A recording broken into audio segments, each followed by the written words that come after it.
Oke guys, selamat datang di channel Gavi Mindra. Di video kali saya nge-review HyperOS 2 di Redmi Note 9 Pro. Oke, jadi untuk Redmi Note 9 Pro ini saya udah buatkan video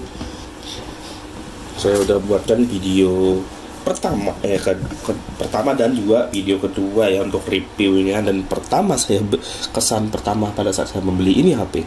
Dan sekarang ya saya akan bahas tentang custom ROM-nya ya. Sebenarnya kemarin saya udah sempat install beberapa custom ROM ya, kayak custom ROM yang base-nya AOSP ya guys ya. Dan base-nya MIUI udah, HyperOS juga saya udah nyoba. Dan yang HyperOS 1 atau HyperOS 2 kemarin juga sempat nyoba yang versi MIUI, kayak MIUI apa kemarinnya, MIUI Min dan lain-lain itulah. Itu saya udah nyoba juga. Dan menurut saya yang paling stabil sih yang ini. Jadi ini adalah portingan dari ROM Eropa global ya guys, bukan ROM Eropa custom ROM, tapi ini ROM official Eropa, entah dari HP mana ya ini yang diporting ke Redmi Note 9 Pro. Jadi ini HyperOS-nya udah HyperOS 2, kalian bisa lihat. Elastic goes, they expand and shrink. Memories blur faster than you think. One moment's forever, the next just a blink.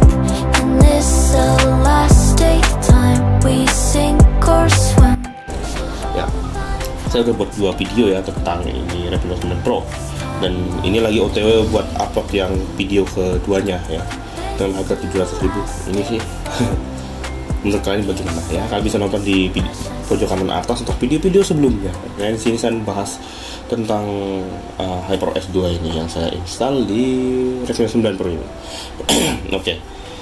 Jadi ya di sini tampilannya seperti ini, dan kalau bisa kita klik di sini ini nggak bisa karena dia kan ini portingan ya. Jadi yang bisa diklik di sini ini cuma HP cuma ROM yang resmi, yang global version ya, atau yang ID atau yang Eropa punya. Kalau yang untuk custom ROM portingan, custom ROM modifikasi itu biasa nggak bisa. Nih buat bagian Hyper. Nah ini kan, ini juga untuk Poco F7 saya ini saya instalkan HyperOS 3 juga, dan ini saya akan nanti review HyperOS 3 nya di video selanjutnya ya guys ya. Dia mungkin habis rekaman video review HyperOS 2 di Redmi 9 Pro ini, saya langsung rekam untuk review HyperOS 3 di Poco F7, dan itu nanti saya jelaskan lah di video selanjutnya. Kita fokus ke sini aja dulu. HyperOS di Redmi Note 9 Pro, HyperOS 2. Ya memang untuk Redmi Note 9 Pro ini cuma mentok di MIUI 14, dan ya bagi kalian pengguna HP lama gitu, kalian pengen nyobain ROM terbaru ya kan bisa unlock bootloader dan install custom ROM. Ya kebetulan sekali ini pas pertama saya beli nih HP udah unlock bootloader ya. Dan udah diinstalkan custom ROM MIUI apa ya, saya lupa. MIUI saya lupa juga sih, intinya dia stoknya pakai MIUI 14 dan itu berat banget ya. Dan ini cukup ringan walaupun masih tetap dibilang berat ya kadang ya. Kalau kita buka-buka ini masih ya tuh masih delay, cuman ini masih lebih ringan menurut saya dibandingkan sama ROM sebelumnya yang HyperOS maupun yang MIUI 14 custom ROM ya. Dan saya belum nyoba untuk stok ROM atau ROM bawaan dari HP ini guys, karena seperti di video sebelumnya saya udah bahas kalau USB-nya ini nggak tahu kenapa nggak bisa dihubungkan ke komputer. Nah itu, jadi saya masih belum berani buat flash ke ROM bawaan.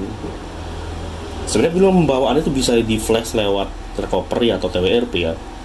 Jadi walaupun nggak bisa lewat passboot maupun Mi Flash ya, karena kan memang ini USB-nya nggak bisa ya, jadi bisa aja sebenarnya saya flash lewat TWRP untuk ROM bawaannya. Cuman kalau misalnya saya udah flash ke ROM bawaan, otomatis semuanya itu kembali seperti semula guys. Jadi TWRP-nya itu hilang, jadi berubah jadi Mi recovery bawaannya, dan juga ya semuanya kembali seperti awal gitu. Sedangkan kalau misalnya saya mau ngoprek lagi, itu saya harus flash lagi TWRP dan ya lewat kabel data, dan yang nggak bisa di HP ini karena HP ini nggak bisa disambungkan ke laptop ataupun disambungkan ke fast food. Ya, saya nggak tahu tepatnya errornya atau masalahnya di mana, entah itu dari fleksibel PCB PCB dari atas ke bawahnya ini, atau ya itulah, saya tahu sendiri apa yang maksud saya. Ini ntar saya buka lah.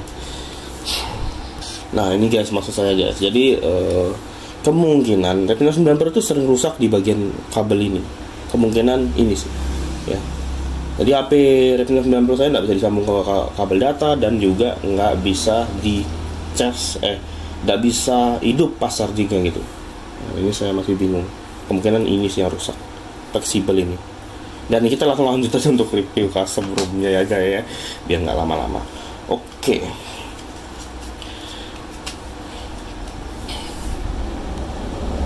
Oke, jadi ini karena dia udah HyperOS 2, jadi semua fitur-fitur HyperOS 2 dia dapat sih di sini. Saya Xiaomi Hyper AI. Kemudian di bagian tampilan, kita pergi ke bagian tampilan ya. Nah, di sini tampilannya juga mirip-mirip kayak HyperOS 2 di HP-HP baru keluaran terbaru ya. Ini kalian bisa lihat di tekstur lanjutan. Jadi dia ada tekstur lanjutan yang dimana untuk di Voco ini udah lama ada, dan juga di HP-HP Redmi yang saya nggak tahu apa, di Redmi seri Pro atau Pro Plus ada ya fiturnya. Saya kok, tapi setahu saya untuk di Voco seri Poco, kemudian Poco F ya maksud saya, kemudian seri Mi, Xiaomi 11, kemarin saya sempat pakai Xiaomi 11 kan, itu fitur ini nggak ada sih. Nggak ada. Ya intinya untuk seri Poco ini tekstur lanjutan ini ada. Saya nggak tahu untuk di HP-HP lain apakah ada atau enggak. Seri F terkhususnya. Tapi di sini dia bisa karena ini ROM portingan, jadi dia bisa aja. Dan ya apa sih itu fitur gunanya? Ya seperti ini. Jadi kalau misalnya kita ke home, baru terus kita tarik notifikasi seperti ini. Ini dia kelihatan sedikit transparan untuk bagian notifikasinya ini guys, dan sebenarnya nggak terlalu kelihatan di video ini ya.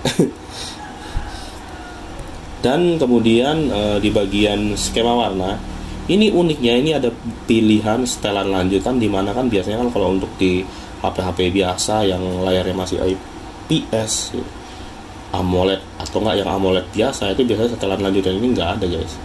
Ini biasanya cuma ada di HP flagship Xiaomi ataupun Poco atau mid range-nya Poco ya, kayak seri F. Tapi di sini ada, ya bisa lihat. Tapi fitur ini nggak berguna sama sekali guys.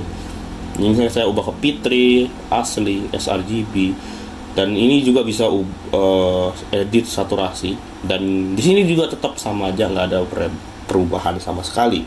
Berbeda kalau misalnya kita coba di Poco F7, ini bisa guys untuk fitur di bagian, nah ini juga sudah HyperOS 3. Sama aja sebenarnya fitur yang skema warna ya, color scheme. Nah di bagian advanced setting ini, nah ini tuh, ini berfungsi kalau misalnya di seri Poco ya. Saya ambil ubah ke P3, nah ini warnanya jadi bagus. Saya pilih ke original, jadi agak pucat. sRGB ini pucat banget, dan ini kita bisa ubah saturation. Kita pentokin ke kiri, dia jadi pucat banget. Pucat banget, kayak sakit layarnya. Kalau misalnya kita pentokin ke kanan, dia warnanya jadi pekat betul. Tapi ya fitur ini saya jarang gunain sih. Ini biasa bagi kalian yang suka ngedit foto dan lain-lain. Saya paling biasa pilih yang pipit ya. Kalau misalkan merasa kurang gonjang, bisa pilih ke saturated. Untuk advanced setting ini biasanya sih bagi orang yang gabut atau mungkin memang pengen ngedit foto, biar ngedit foto dan ngedit, intinya ini berhubungan sama warna sih, jadi biar akurat gitu kalau misalkan mau ngedit foto atau mau ngedit video. Dan biasanya orang sih pilihnya original color kalau misalnya pengen ngedit foto sih. Tapi kalau misalkan cuman pengen sosmedan dan lain-lain, pilih yang pipit atau saturated. Sedangkan untuk di Redmi Note 9 Pro ini fitur nggak fungsi ya guys ya.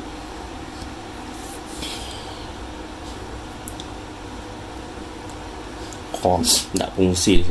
Nah oke, kemudian nah ini nggak fungsi, saya pilih ke sini pun dia nggak berfungsi ya. Biasanya di beberapa layar IPS ini masih bisa berfungsi ketika dari warna awal saya ubah ke warna pipit atau tersaturasi, ini warnanya bisa berubah dari awalnya pucat jadi agak terangan dikit. Beberapa layar IPS tuh bisa, cuma di sini dia nggak bisa karena memang mungkin layar color gamut dari si Redmi Note 9 Pro ini, layar bawaannya ini color gamutnya mungkin pas-pasan atau nggak support sama settingan ini, jadi nggak ada perubahan sama sekali.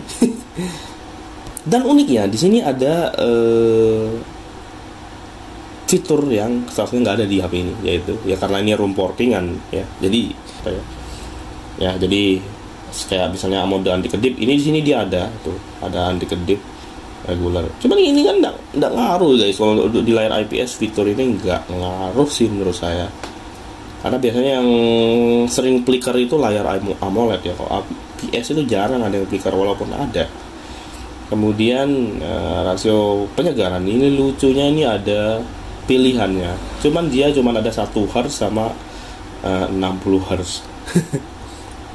Dan ya 60 Hz sama 1 Hz. Oh 1 Hz ya otomatis malah nggak gerak ya animasinya guys. 1 detik per 1 Hz per detik. Kayak mana itu 1 frame per detik. Tapi ya ini ya, walaupun saya ubah ke 1 Hz dia tetap 60 Hz. Saya ubah ke 60 Hz ya 60 Hz, nggak ngaruh. Kemudian mesin gambar AI ini berfungsi juga, ini bisa kita aktifkan kayaknya bisa aktifkan walaupun kayaknya nggak berfungsi nih ya. Tetap nggak berfungsi. Kemudian ya untuk ini ada fitur kurangnya animasi, entah apakah dia ada ya. Cuman ini kok nggak ada perubahan ya, sama aja tetap kompleks animasinya. AI dulu ya. Nah, Xiaomi Hyper AI. Jadi di sini juga ada Xiaomi Hyper AI dan fitur-fiturnya itu sama kayak di HyperOS 2 pada umumnya ya. Penulisan AI, pengenalan suara AI, interpreter AI ya itu pokoknya. Kemudian kita pergi ke ini dulu guys, ke bagian personalisasi. Mana cuk personalisasi? Oh iya, jadi untuk bug-bug yang lain kayak misalnya fingerprint dan lain-lain, ini di sini dia berfungsi ya. Jadi untuk fingerprint di sini berfungsi, face unlock berfungsi, kemudian untuk fingerprint juga berfungsi, dan ya menurut saya ini oke sih guys ya. Nah, jadi untuk animasi dari ROM ini benar-benar animasinya benar-benar kompleks dan rumit, mirip kayak animasi yang ada di HP-HP mid range ke atas atau flagship ya, sampai flagship seperti ini. Animasinya seperti ini ya. Rumit, kompleks, dan itulah yang buat jadi nge-lag di HP ini, karena kan udah cocok ya guys ya. Soalnya HP dengan spek Snapdragon 720G ini setara dengan prosesor ini, soalnya nggak bakal dapat animasi sekompleks ini biasanya kalau di HyperOS ataupun di MIUI, biasanya dibuat lebih simpel gitu guys. Contohnya kayak Redmi Note 14 kemarin kan dia animasinya standar aja ya, dia nggak serumit ini. Misalnya kayak saya buka, nge-zoom in dan nge-zoom out, dan wallpapernya ikut kayak zoom in zoom out, itu seperti itu bikin prosesor tuh jadi kewalahan dan RAM juga jadi pusing. RAM jadi ya kewalahan, dan juga prosesor jadi pusing, karena inilah yang buat HyperOS itu jadi berat ya. Banyak yang bilang berat dan memang benar ya berat. Cuman tergantung dari ininya sih, versi ROM-nya. Kalau ROM Eropa kayaknya agak ringanan dikit menurut saya sih. Ya intinya itu, kita langsung ke personalisasi aja lah dulu ya. Nah, untuk di personalisasi ini ada gaya kunci, dan ini gaya kuncinya ya mirip-mirip kayak HyperOS 2 pada umumnya tuh. Dan ya untuk kestabilannya di HyperOS 2 di Redmi Note 9 Pro ini menurut saya masih jauh dari kata stabil. Cuman ini udah cukup stabil dibandingkan sama ROM MIUI maupun kosong room MIUI maupun HyperOS yang pernah saya coba di HP ini gitu. Ini paling stabil. Ini udah paling stabil. Kalau mau lebih stabil dan lebih ringan lagi, kalian bisa coba ROM base yang AOSP kayak Android 13, 15, 14 maupun 16. Tapi kalau untuk Android 16 saya udah sempat nyoba yang AOSP-nya itu masih agak sedikit berat. cuman masih lebih ringan daripada ROM ini guys. Kemudian ya kita ke always on display, dan di sini ada always on display juga, dan ini ada pilihan cerdas dan juga selalu aktif, terjadwal, dan 10 detik. Kalau bagi kalian yang pakai bagi kalian Revino 9 Pro kalau mau pakai fitur ini bisa, tapi pilih yang cerdas aja guys ya, karena kalau misalnya pilih yang selalu boros baterai karena layar kalian masih IPS. Kemudian dan ya pilihannya sama aja sih kayak di AOD di HyperOS AOD di MIUI 14 sampai HyperOS 2 pada umumnya, nggak ada yang ditambah dan nggak ada yang dikurangi. Dan ini udah lengkap, ada tema, ada komedi putar, ya sama aja sih ya. Oke, untuk kamera nih guys, menurut saya ini udah masih sama aja sih. Untuk fitur-fitur kamera juga ya ngikutin sama hardware-nya. Ini mentok 4K 30 ya kan. Yang untuk Full HD 60 bisa, 4K nggak bisa 60 ya. Sama aja sih. Kalau untuk kamera menurut saya masih bagus-bagus aja, ultra wide, kemudian wide ya, videonya gitu dan lain-lain. Cuman masih ada satu minus yang sangat saya perhatikan di sini, yaitu ketika saya kirim video ke WA dalam format HD sekalipun, itu masih nggak tahu kenapa kok kayak lebih pecah-pecah dibandingkan sama HP Poco. Saya udah tes kok masih ini terlalu pecah-pecah. Entah ada bug dari custom ROM-nya atau memang Revino 9 Pro ini jelek kalau ngupload atau ngirim video di WA ya. Padahal saya udah pilih HD loh. Padahal di HP Infinix Note 60i teman saya pun masih jauh lebih tajam. Kemudian kita pergi ke ini aja lah dulu ya untuk baterainya ya guys ya. Ya jadi untuk baterai kan di HP terbaru sekarang itu kan dia ada pilihannya ini. Kalau di sini nggak ada ya guys, jadi nggak usah. Ada di bagian perlindungan baterai ini, dia itu kelihatan siklus pengisiannya dan juga baterai health-nya.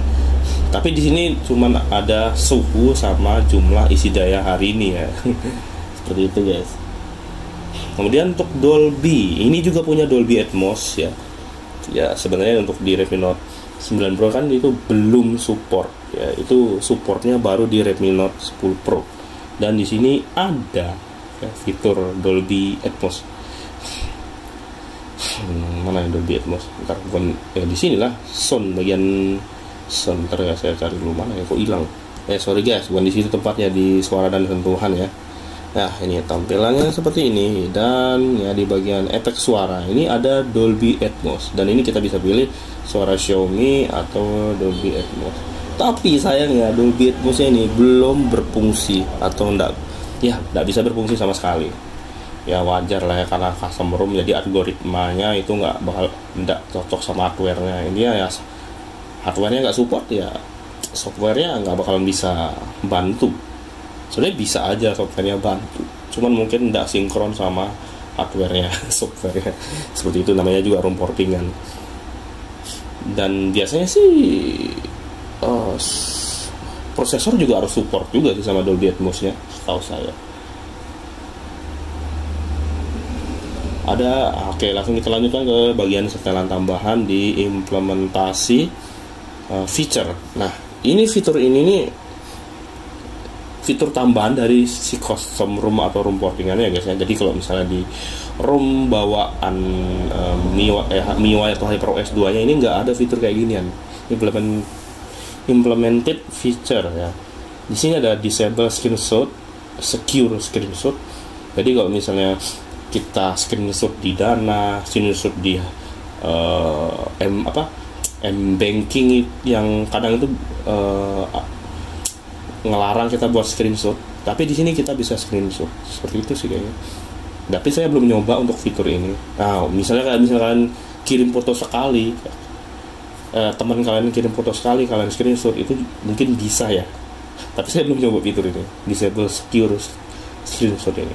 Kemudian sini juga ada unlimited photo storage ya, ini untuk Google Photo. Jadi kalau misalnya kalian buka Google Photo, Kalau misalnya udah penuh penyimpanan akun kalian itu nggak bakalan masih bakal bisa dipakai dan bisa ngisi foto atau ngupload foto lagi di atau nyinkronkan foto kalian di Google Foto gitu. Tapi untuk fiturnya saya belum nyoba secara belum saya perhatikan dan belum saya cek sih fitur ini apa bisa berfungsi 100% apa enggak. Kemudian di bawahnya ada unlock high FPS in game. Jadi fitur ini bisa memaksa game itu FPS-nya bisa lebih tinggi lagi. Jadi misalnya kayak PUBG nih, di HP ini cuma mentok smooth extreme atau smooth high, ya smooth extreme ya. Jadi bisa jadi smooth extreme plus kah atau dan lain-lain gitu. Tapi ini cuman FPS doang. Jadi kalau untuk grafis dia tetap mentok, paling ya sesuai sama prosesornya di HD gitu. Seperti itu sih. Dan untuk fitur yang lain saya nggak tahu apa ini. Dan kayaknya itu aja dulu untuk review HyperOS 2 port 3 di Redmi Note 9 Pro ini, dan sampai jumpa di video selanjutnya. The last day goes, they expand and shrink. Memories blur faster than you think.